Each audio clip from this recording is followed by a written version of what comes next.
Okay, let's look at this concept of player types and how it relates to what we're looking for in gamification of the learning and development.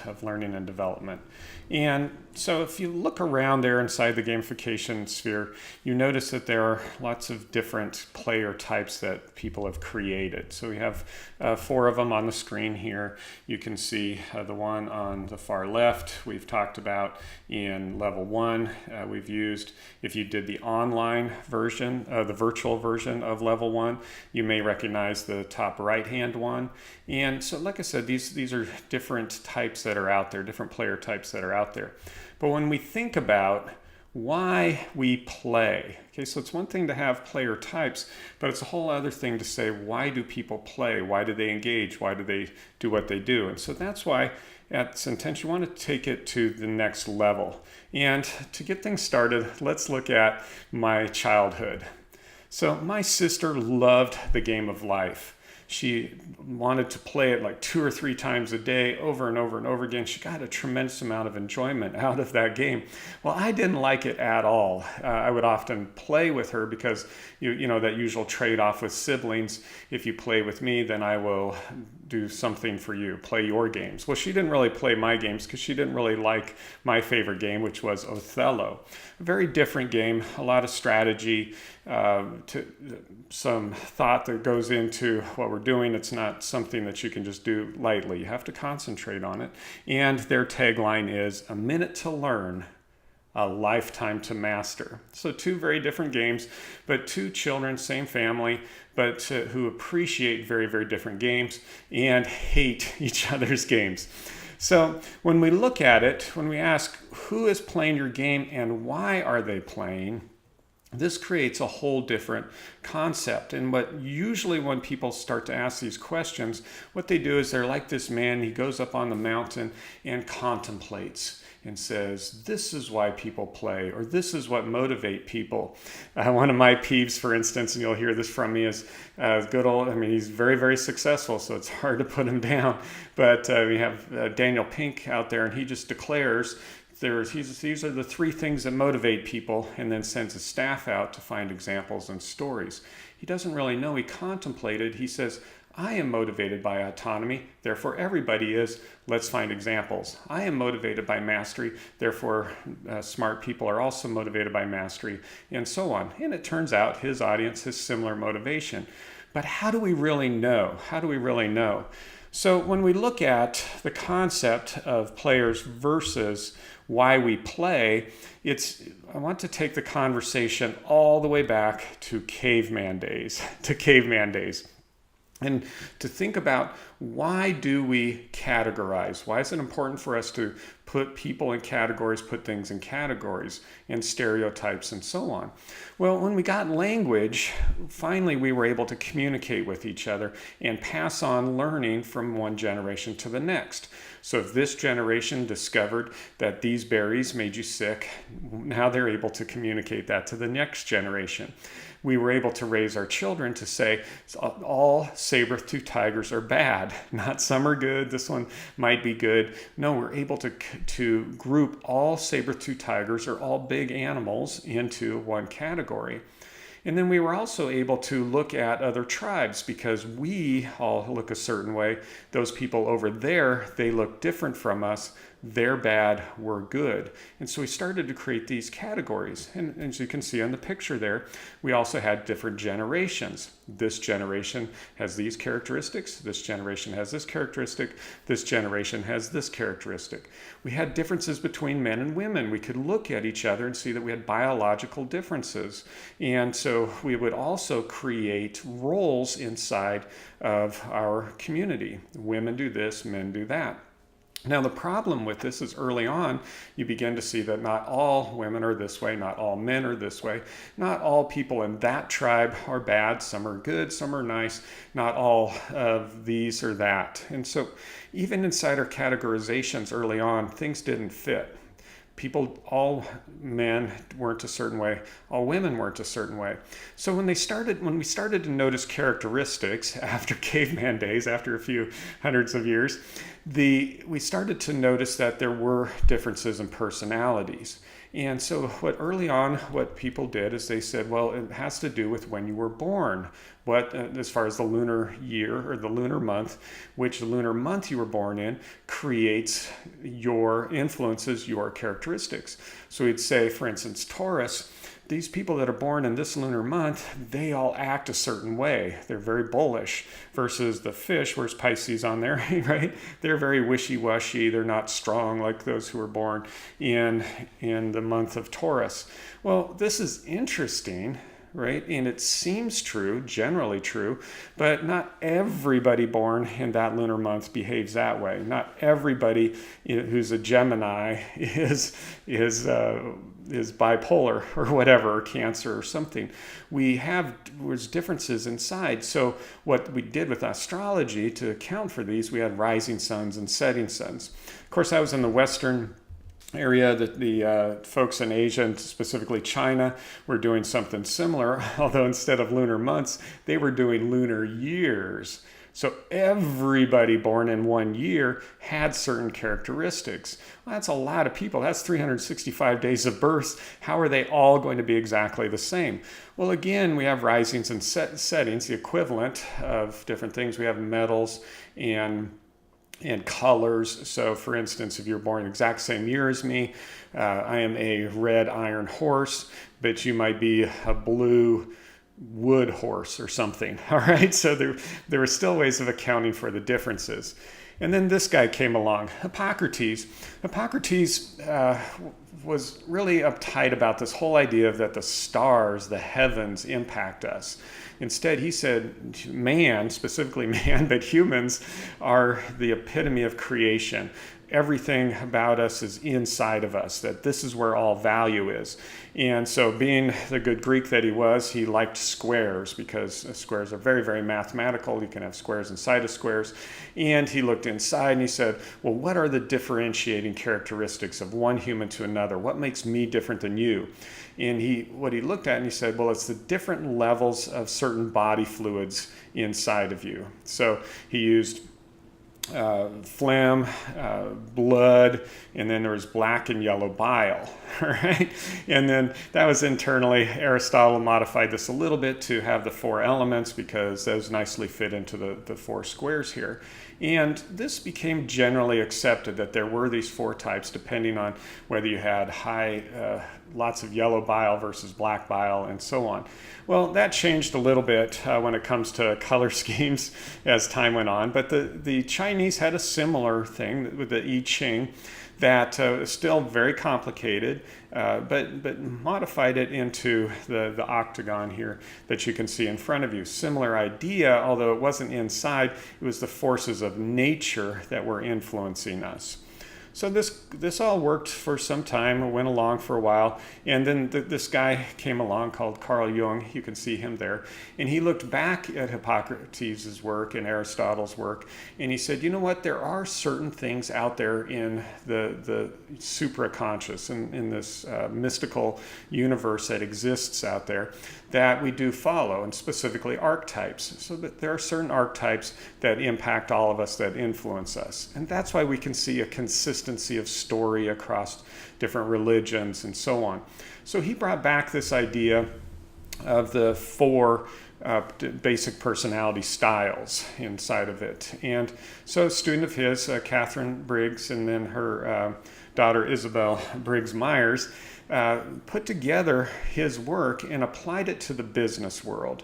So they created this little questionnaire that then would place you in one of these four spots following the four different spectrum that Jung had talked about. So introverted versus extroverted, fun-loving versus serious, logical versus intuitive, and thinking versus feeling.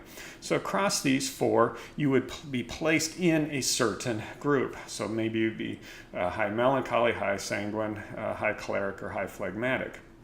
And of course, in the 50s, it really didn't catch on. It wasn't until the New Age movement of the 1980s that the Myers-Briggs profile became very, very popular in general in pop psychology and in business. And the problem is, of course, is that we don't fit nicely into one of these. it's easy for us to look over there and say that person is a sanguine. But if you're a sanguine, you say, well, no, sometimes I am more choleric. And there's this time that I'm very phlegmatic sometimes. And boy, on Sundays, I can be really melancholy. All right. So since we don't fit nicely into these categories, they needed to be broken up a bit. So again, on the far left, this is the typical Myers-Briggs breakdown. So you could be a quadrant inside of a quadrant. Some other folks used kind of something that looks like the I Ching that demonstrates the continuity of the movement.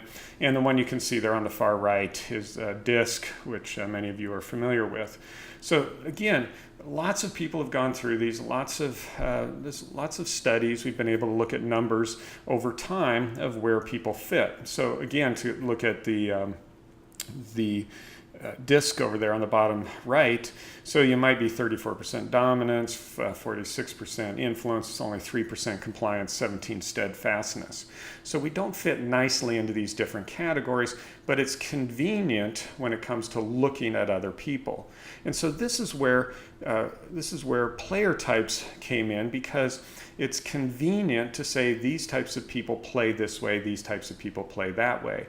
So the one on the left up there from World of Warcraft, what's his name, Boblet?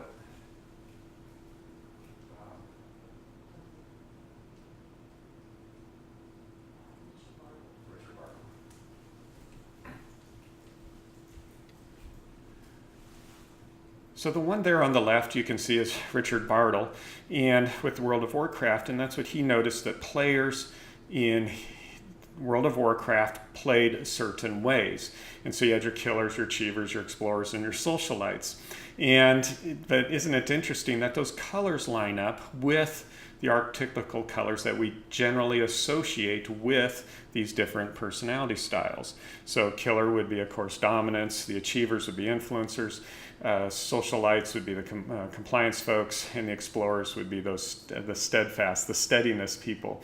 So again, we see this laying over the four personality styles, and then the other ones that you have there, where again came to place either from looking back at the Jungian mysticism, and let's say tradition, or simply observing people playing games. And the problem with this is we only know what from our perspective. If I'm watching you, I only know what you're doing from my perspective, not from your perspective. So what if we did it the other way around? What if instead of generalizing and categorizing our learners, our players, what if we approach it the other way? What if we asked why people are killers, why people are achievers, why people are socialites, why people are explorers, why do they have dominance tendency, influence tendencies, and so on? Why, if they're born in a certain month, do they behave like a bull or a lion? Okay, so this is what brings us to this man, Dr. Stephen Reese, because he did that on a very scientific basis. His work was the first empirically based, and that's an important phrase, empirically based taxonomy of human needs and desires. So I know that's quite a phrase put in there, but it's important from our perspective at Sententia that we understand that instead of my observations, how can we turn to something that is more scientific? So his original study, his first study, had a huge data set of over 80,000 people across cultures, across 4 continents. They compiled these, quotes, motivators. Initially, there was over 500 of them. They whittled it down to a little over 300. In other words, this one's like that one. And then they took everything that was left, they put it inside a mathematical model, inside of a computer, let the computer do all the work, and it put out 15 identifiable motivators that we all have. After some scientific argument, the 16th one was added later. That was savings. It wasn't clear for a while there if that was a separate motivator, if it was part of other ones, but it has been determined scientifically to be its own core desire.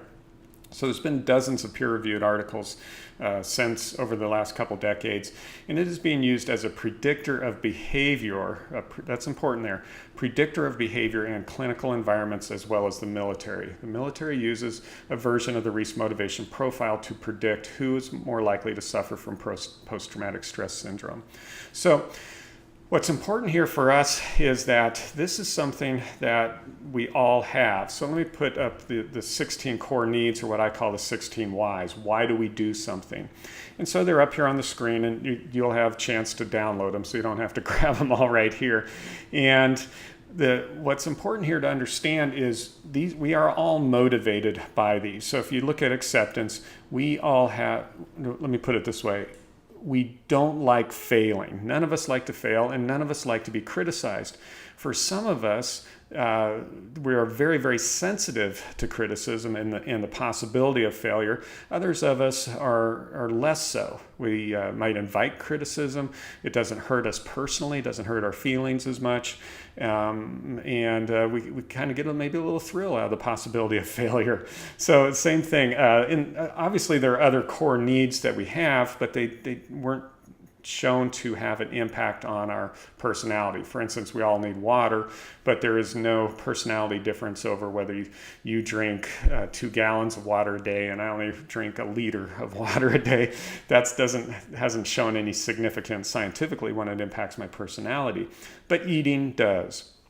People who have a higher desire of eating behave differently than those who have a low desire for eating or lower desire for eating. Although we all have a desire to eat, nobody desires to starve to death. Right? They might end up starving to death, but they don't desire to. So this is where it comes into self-hugging, which we've talked about in other places, but more importantly, to look at the Reese motivation profile. And again, by this stage in level 2, you've hopefully had the opportunity to, or at least if you haven't, this is a wake-up call. Go out there, take the Reese profile. Let's look at yours.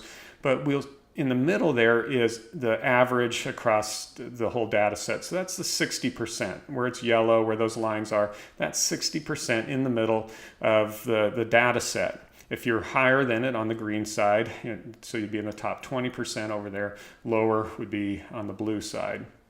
Now, when we're looking at this is where it creates differences between us. Okay, so if we look at this, okay, this is an example of a typical person going through level 2. I just pulled this from, not from the group that you're currently in, but from a past group. This is kind of our typical person going through level 2. It is not our learner profile, by the way. That's something we keep personally. It's part of our company, but this is an actual profile there, but it's fairly similar to maybe yours. But let me show you mine. Okay, now mine is very, very different. You can see I am not average in anywhere but eating. I'm an extremist on all points. In fact, I'm always embarrassed to show this. I don't know if this represents mental illness.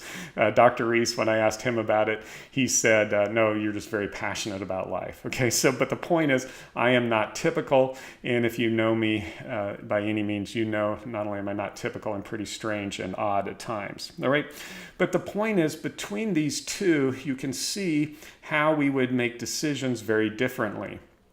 And if you remember from self-hugging, not only do we believe everybody should be like us, but we believe that they are like us.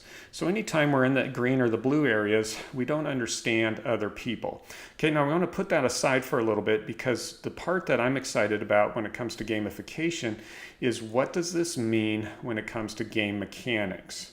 Okay? Why do we like certain games? What is fun for us?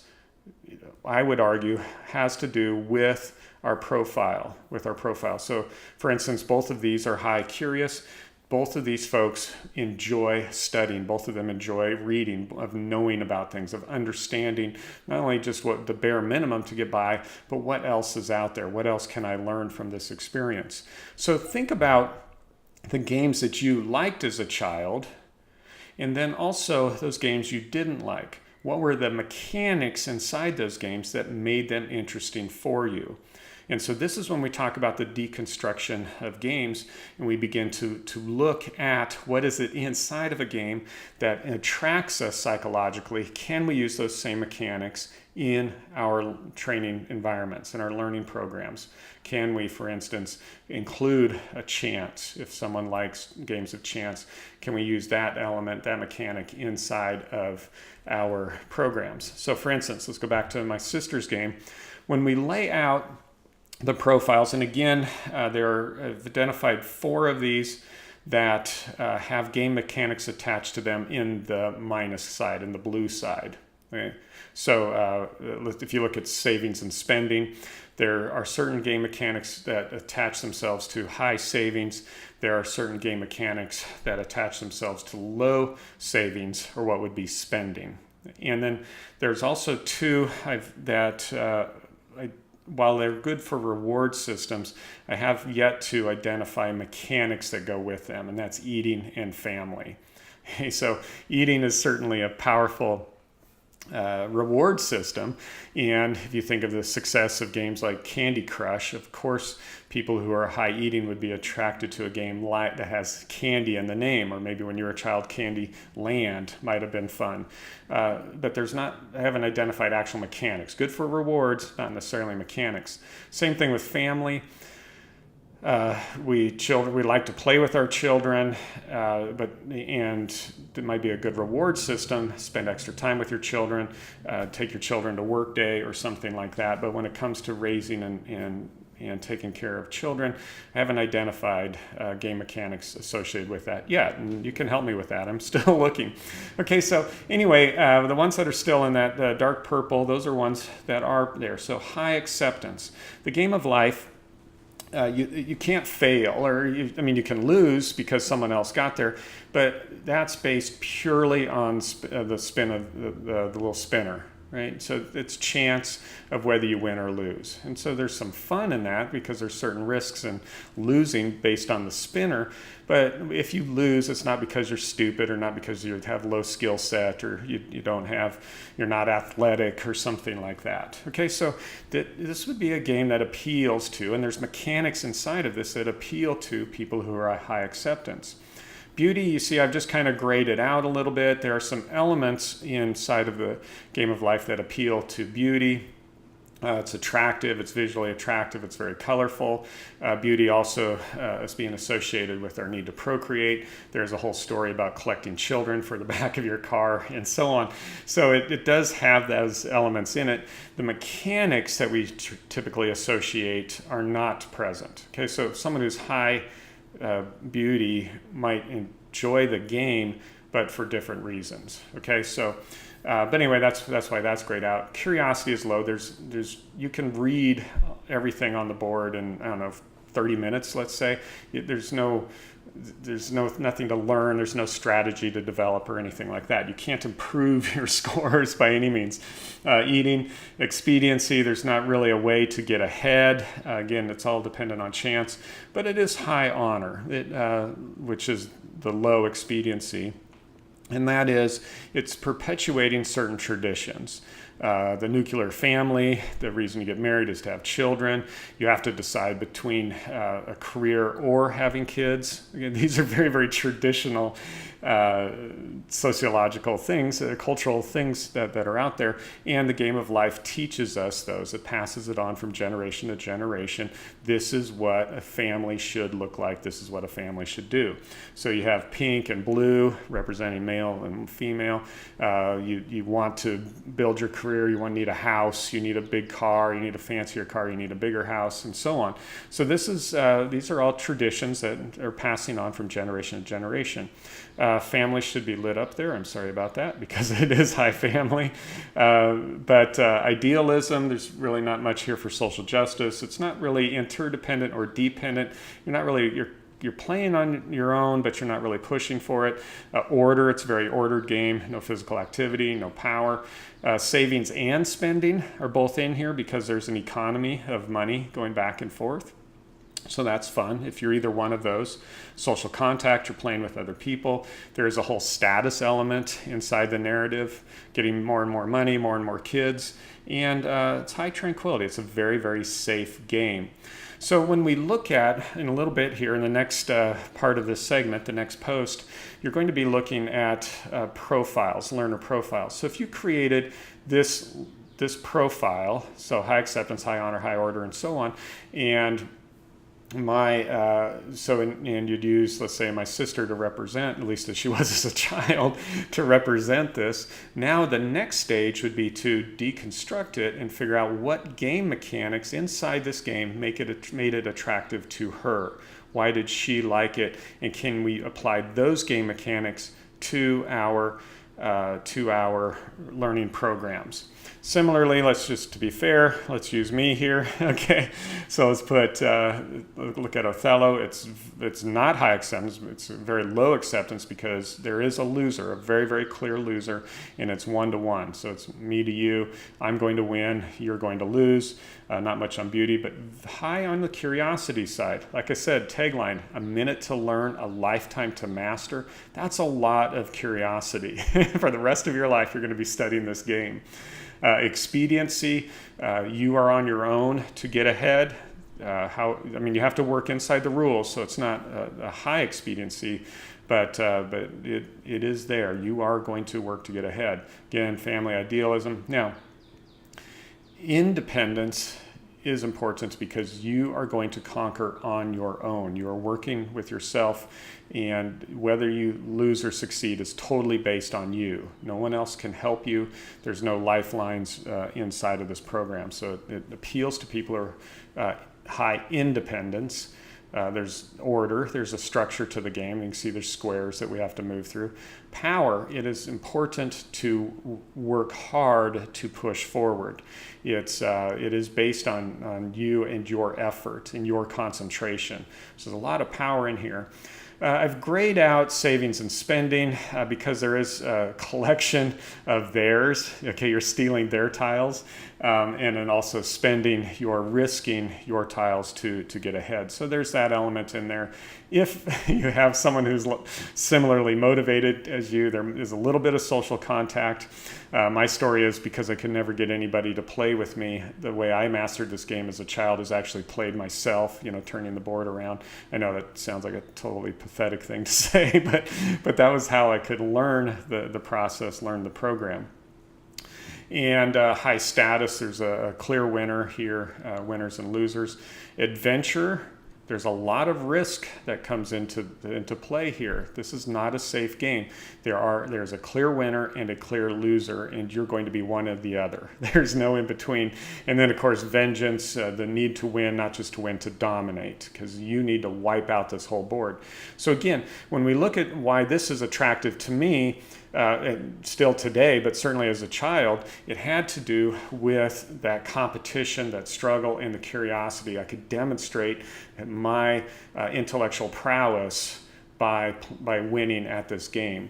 And so what mechanics are inside of here that we could apply to our learning environment if I am the type of person that you are wanting to appeal to reach out to? So maybe if you're thinking of, say, salespeople, entrepreneurs, C-level folks who are those drivers and so on, could we use these mechanics in our learning environment? Okay, so the point of this is that I wanted to take this opportunity to give you a background of why we take a different tact here at Sententia than just relying on player types, because that can only go to a certain level. What we're wanting to do is get into a deeper level, not to create learning experiences for player types, but for learner personas, which is coming up shortly.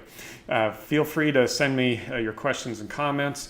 Certainly post them here inside of Kajabi, and so that we can continue this discussion. Appreciate spending time here. I do have a couple documents associated with this, with what you're looking at here, so that we can continue the discussion and the learning. Thank you.